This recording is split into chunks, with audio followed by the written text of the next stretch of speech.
Hello and welcome to the Sunday Afternoon Modular.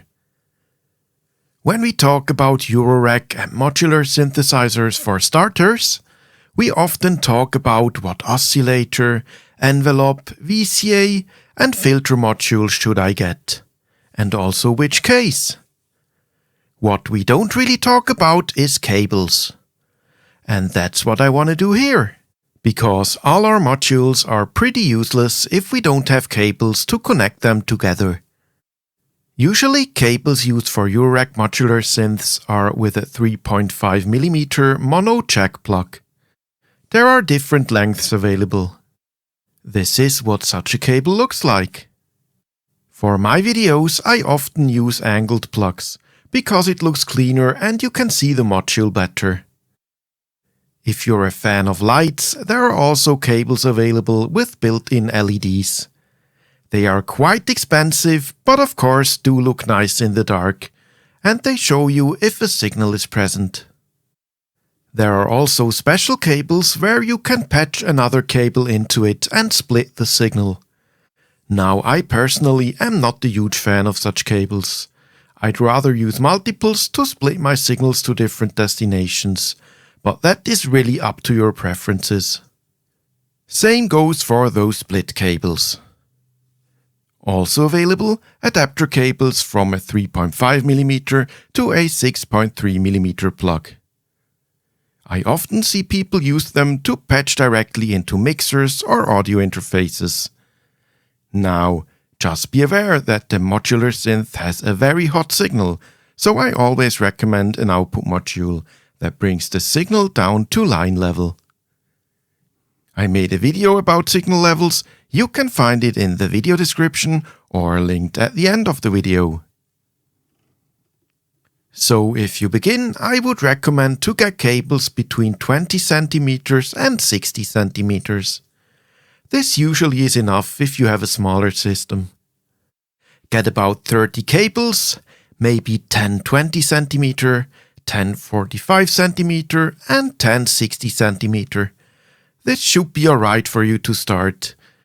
As your system grows, you will find yourself buying more cables anyway. What I do is to buy cables in different colors. You could choose a different color for each cable length, just as yellow for the short 20cm, red for the 45cm and so on. I also have different colors of the same length. This is cool for when I have multiple patch routes going on. In the video that follows, I have used red cables for out 1 and gate 1 of the qubit Bloom to the HP plug, and violet cables for the Word Ether Legio. This helps me to tell things apart in bigger patches. If you are using stereo modules, you could use red for the right and another color for the left channel. You could further use different colors depending on the signal that runs through the cable. So for instance, red cables for audio signals, yellow cables for gate and trigger signals, blue cables for pitch signals, black cables for clock signals, and so on. So you see, it really does make sense to buy cables in different colors. Now let's go to the little jam I made. I tried to use as many different cables as possible in the video. You will see straight and angle plugs, a yellow split cable, and also cables with built-in LEDs. And after the jam, we will talk about another important thing, so stay tuned.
Right, I hope you enjoyed the little jam. Now that we have a bunch of cables lying around, especially if we have a larger system, you might also want to consider buying a cable holder. There are small ones and bigger ones, some that can be attached to your system and some that need a stand. This really helps you organizing your cables and have them ready when you need them. Because, let's face it, it sucks if you are in the middle of a creative process, patching some nice sounds together, and then have to search for a cable or even worse, have to untangle them first. So, what to take away? If you start with modular synthesizers, buy enough cables, better more than less. At some point, you will need them anyway because, believe me, your system will most likely grow over time. It's also good to have a backup if a cable breaks. Consider different lengths and different colors. And last but not least, think about a cable holder that will get you organized. That was it. I hope it was an interesting topic for you. If so, leave me a comment. If not, leave me a comment as well and let me know what you would like to see. Last but not least, you can support my little channel by liking my videos and becoming a subscriber. Thank you very much and see you next time on the